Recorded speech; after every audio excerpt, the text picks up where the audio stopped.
Olá, meus alunos de processo penal, como estão? Espero que estejam todos bem. Estamos aí em mais uma semana de distanciamento social e, como sabem, não podemos ficar parados. Temos que dar continuidade aos nossos estudos aí, continuidade ao nosso conteúdo. Legal? E é para isso que estou gravando mais um vídeo, para falarmos um pouquinho agora sobre os procedimentos judiciais aí presentes no processo penal. Esse conteúdo é de extrema importância, é um conteúdo que para mim aí é um dos mais importantes que se tem a ser estudado no processo penal. É um conteúdo bem simples, não é nada de outro mundo, não é nada muito difícil, mas é algo que precisa estar muito claro, que as pessoas precisam conhecer muito bem.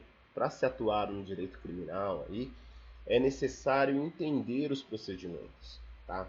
Assim você consegue fazer um bom trabalho, consegue identificar as nulidades, consegue identificar se o processo está sendo devidamente respeitado, tá bom? Então, neste momento aqui, o que é interessante a gente observar aqui, que primeiro, é o procedimento. O que é um procedimento? Tá? Entender o que é um procedimento, certo? Procedimento, esse termo procedimento aí, é utilizado em várias áreas, em várias situações, né? Procedimento nada mais é do que uma série de atos sequenciados cronologicamente. Ou seja, é uma série de atos que virão aí em seu devido momento, em seu devido tempo. Então nós sabemos que depois de um ato vem o outro, como uma faculdade. Você sabe que você tem todo um procedimento para se formar. Qual é? Você cursar os seus semestres adequadamente. Cursar o primeiro semestre, ser aprovado nas provas, tá? Depois você vem, curso o segundo, terceiro e assim vai. Você sabe que no futuro, posteriormente, você vai ter tal ato a ser cumprido, tal formalidade a ser executada, tá? E quando a gente fala de procedimento, estamos falando disso, de uma série de atos que são sequenciados. Tá? E é aí que entra aquilo lá que eu sempre falo nas minhas aulas, que eu insisto bastante, que eu sempre bato, que é aquela nossa linha do tempo. Talvez vocês se recordem, mas sempre falei nas nossas aulas lá sobre a existência de uma linha do tempo do processo penal. Sobre uma linha como a gente pode enxergar o processo penal, que é a melhor forma de todas, que é você enxergar o processo penal como uma linha. Você enxergando o processo penal desta forma, como uma linha do tempo, com uma série de atos sequenciados, você consegue compreender muito bem o conteúdo que está sendo estudado. É legal? E no processo penal nós temos essa série de atos sequenciados, que já estão previstos em lei, que você sabe que devem ocorrer. Então aqui, nessa linha do tempo aqui, como exemplo, aqui está o procedimento ordinário, que nós vamos estudar daqui a pouquinho. Na verdade, no próximo vídeo aí nós vamos falar sobre ele. Então, nós sabemos que esse procedimento ele tem uma série de atos que são sequenciados. Então nós temos lá recebimento da denúncia, a citação, resposta à acusação, certo? E aí nós temos todo o nosso procedimento adequadamente formalizado, tá bom?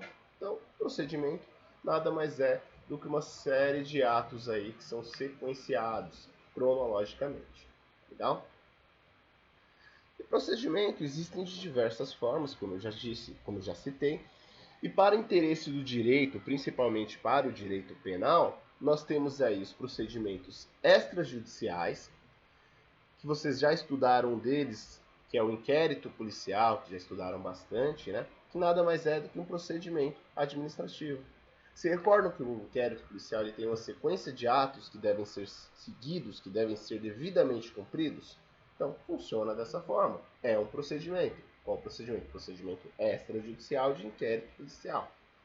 Temos também os procedimentos fiscais, que se apuram aí a existência de possíveis crimes tributários, tá legal? Então, para quem estuda aí área financeira e tudo mais, vai atuar bastante, vai identificar bastante esses procedimentos fiscais que são adotados pelo Ministério da Fazenda ou pelos órgãos aí nesse sentido que cuidam da tributação. E temos também a CPI, que é um procedimento extrajudicial, que é uma comissão parlamentar de inquérito que visa aí identificar a possível prática de crimes nos meios políticos, tá? Então, esses são procedimentos extrajudiciais. São procedimentos que se utilizam para a apuração de um fato criminoso, para se produzir provas para um fato criminoso. E aí, para interesse judicial mesmo, nós temos os procedimentos judiciais, que são os que nós vamos estudar agora, tá? Então, os procedimentos judiciais são os famosos processos. São conhecidos como processos, tá? São os famosos processos. E aí, estão revestidos aí nesse momento de uma relação jurídica. Com a relação jurídica tem a relação entre temos uma parte, uma acusação, uma defesa e um juiz. Temos aquele triângulo, né, formando assim uma relação jurídica. Tá legal? E os procedimentos judiciais são divididos aí em duas categorias. Sendo elas quais? Os procedimentos comuns, tá? Os procedimentos comuns, que são os procedimentos, que é o procedimento comum ordinário, sumário e sumaríssimo. E os procedimentos especiais, que são júri, que são o procedimento do júri, dos funcionários públicos, né? Crimes contra a honra, crimes contra a propriedade imaterial, crimes de drogas, né? Relação de drogas e outros previstos em legislação extravagante, certo? Então, via de regra, sempre quando falamos de procedimento judicial, nós classificamos ele dessa forma. São os procedimentos comuns e os procedimentos especiais, tá legal? Como a gente identifica isso? Como a gente sabe do que a gente está falando? Ah, ocorreu um fato criminoso. E aí? Qual é o procedimento dele? Tem que se entender, devemos conhecer esse procedimento. Para quê? Para saber a forma que o seu cliente aí, ou que o réu, será devidamente processado. A forma onde ele vai, vai tramitar esse processo, a forma que ele vai percorrer a via judicial, para que ao fim ele seja condenado ou seja absolvido. Isso ele deve conhecer, ele deve saber, tá? Como a gente define isso? Como a gente entende isso? Como a gente identifica? A gente chega lá e fala, procedimento coloca aí no comum, no ordinário, coloca qualquer um. Não. A lei ela traz esses parâmetros. Ela identifica como você deve fazer. Ela te descreve como você deve identificar um fato criminoso, como ele deve ser processado. Tá? E aí, para a gente identificar, para a gente classificar isso, a gente vai seguir uma seguinte regra. Temos uma seguinte regra, né? Vamos adotar os seguintes critérios. O primeiro passo. O primeiro passo aí é identificar aí se ele é uma infração, se essa infração aí não é de menor potencial ofensivo, tá? Então a gente vai pegar o fato criminoso lá e vamos identificar se é um crime de fato aí ou se é uma infração aí de menor potencial ofensivo. Por quê? Porque vai ter a diferença no procedimento que vai ser seguido, tá? Então, e o que é uma infração aí de menor potencial ofensivo? Qualquer infração, qualquer uma, que tenha a pena máxima de 2 anos, é considerado de menor potencial ofensivo.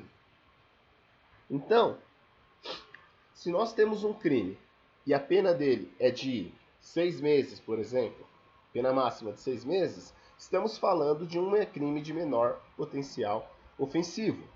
Se ele tem uma pena de 2 anos, o crime é menor potencial ofensivo. Agora, se ele tem uma pena de 2 anos e 1 mês, ele já é acima de 2 anos. Aí já não é mais menor potencial ofensivo. Tá legal?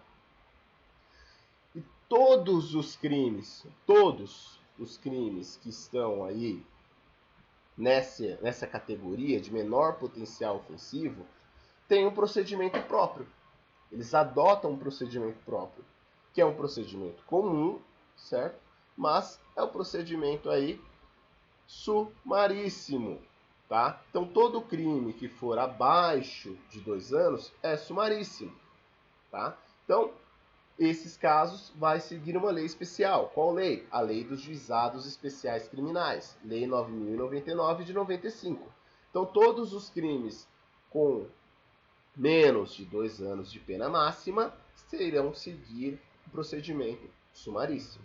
E se o nosso caso não for isso, ele não está dentro desse critério. Se ele for de 2 anos e 1 mês a pena máxima, ele vai adotar outro critério, tá? Temos uma exceção.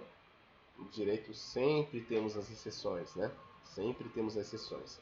Nesse caso aqui temos a exceção da Lei Maria da Penha, pois ela prevê claramente lá em um dos seus artigos que não deve-se seguir esse procedimento. Deve-se seguir o procedimento comum ordinário, tá bom? Então, temos essa exceção da Lei Maria da Penha aí.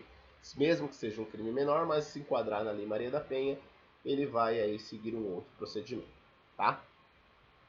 Então, se a pena máxima não for de até 2 anos, for superior, se a nossa pena aí que estamos falando aí é acima de 2 anos, se o crime tem uma pena de 2 anos e 6 meses, de 2 anos e 1 dia, é acima de 2 anos. Então, sempre que for acima de 2 anos, nós vamos seguir o segundo passo. Vamos para o segundo passo lá. Tá? O segundo passo qual é? É verificar se o crime não se encaixa em algum procedimento especial. Tá? Se ele se encaixar em algum procedimento especial, aí nós não vamos seguir o procedimento comum. Ele vai seguir o procedimento deste crime. Tá? E quais são esses? Nós vamos estudar futuramente. Mas aí temos o procedimento do júri, funcionário público, crimes contra a honra, propriedade material, drogas e outros. Professor, como eu vou saber se tem algum procedimento especial? Lá no artigo, no próprio artigo, ele tem a definição. Ou tem alguma definição em alguma outra lei que aquele crime deve ser seguir um outro procedimento. Tá? Que ele tem um procedimento diferenciado. A lei ela traz essa previsão, certo? E aí futuramente nós iremos estudar quais crimes que têm essa previsão, tá? Então, se o crime tem a pena máxima superior a 2 anos e não é caso de procedimento especial, então lá, os crimes que têm procedimento especial, por exemplo, aqui apenas para fins de citação aqui de estudo, se for um crime, por exemplo, ele é mais de 2 anos, mas é um crime de homicídio, uma tentativa de homicídio, então nós sabemos que ele vai seguir o procedimento do júri, vai seguir um procedimento diferenciado, tá? Mas não, ele não se encaixa em nenhum desses grupos, não se encaixa em nenhum crime especial, nenhum procedimento especial. Então, vamos lá. Se ele não se encaixa em nenhum desses procedimentos, nós vamos aí para o terceiro e último passo. Tá? Terceiro e último passo é identificar aí. Terceiro e último passo. Vamos identificar se ele não é um procedimento sumário ou um procedimento ordinário. Tá? Lembrando que nós temos 3 aí nos procedimentos comuns. O primeiro deles, sumaríssimo. Sumaríssimo nós já sabemos que sempre que for abaixo de 2 anos, 2 anos para baixo, né? Então, estamos de frente aí de um crime com procedimento sumaríssimo, certo? E aí, temos que identificar, não é especial, não está em nenhum outro lá, não tem nenhuma previsão na lei de um procedimento diferente para esse crime. Então, continua sendo um crime comum, um crime de procedimento comum. Então, vamos identificar lá se esse crime de procedimento comum não será um procedimento comum sumário ou ordinário. E como a gente identifica isso? Também é muito simples, também é muito fácil. Não há nenhuma dificuldade nisso. Tá? Será o procedimento sumário, certo? Se a pena máxima for superior a 2 anos. Então, se tem a pena lá superior a 2 anos e inferior a 4 anos, temos aquele patamar ali, superior a 2, né? Superior a 2, inferior a 4, está nesse meio termo aqui, nesse meio termo que nós temos aqui, esse crime adotará o procedimento sumário.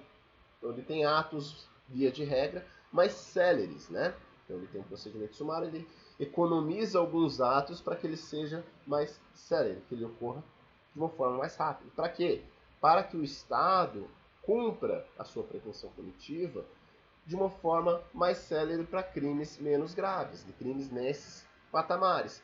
E, no final, esses crimes não acabam prescrevendo, né? Porque se ele for seguir o procedimento comum, comum ordinário, pode ser que ele demore muito para tramitar e no final o Estado perca aí a pretensão punitiva.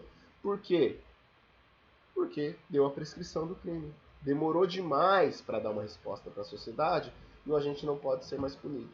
Entendeu? Então, aí nesses casos, iremos adotar procedimento sumário. Então, se atentem sempre a isso.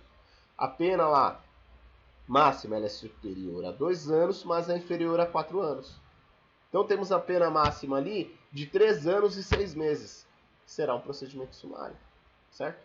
Então, a pena é até 4 anos, é inferior a 4 anos. Se for 4 anos e 1 dia, aí não adotaremos mais esse procedimento. Mas se for até 4 anos, inferior a 4 anos lá, 4 anos em ponto, é a pena máxima do crime, 4 anos. E aí vai seguir esse procedimento, tá? Como você sabe isso? Você vai abrir o código lá, né? Você vai identificar o crime, fala lá, crime de receptação, crime de sei lá o quê. Você vai identificar o crime e vai ler lá qual que é a pena máxima. Tá lá, pena máxima 3 anos, pena máxima 2 anos, 2 anos e 6 meses. E aí temos então procedimento sumário. Tá legal? E o procedimento ordinário? O procedimento ordinário é tudo aquilo que for há 4 anos.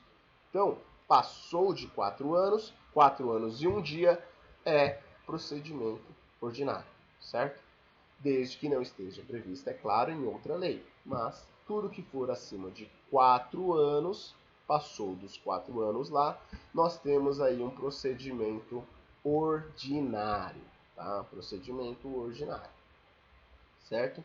Então, ele é igual aí, ele tem aí a pena for maior ou igual a 4 anos, tá legal? Então, temos o procedimento ordinário, certo? Procedimento ordinário será objeto de estudo no nosso próximo vídeo, legal? No próximo vídeo a gente vai dar a entrada no procedimento ordinário, que é, como eu havia dito antes, um dos momentos, um dos procedimentos aí mais importantes que nós temos que estudar, tá? Então, o procedimento ordinário, para se ter uma ideia, ele vai servir como base para todos os outros procedimentos, tá? E ele tem aí, assim como todos os outros, uma sequência de atos que nós vamos estudar aí no próximo vídeo, tá bom? Então, vou encerrando esse vídeo por aqui. Esse vídeo foi mais para fazer uma introdução a esse conteúdo que nós vamos estudar agora, tá? Estou à disposição para dúvidas. Se houver alguma dúvida, pode me enviar lá pelo nosso portal AVA, enviar aí também por e-mail, tá legal? Então, um abraço a todos, até o nosso próximo vídeo.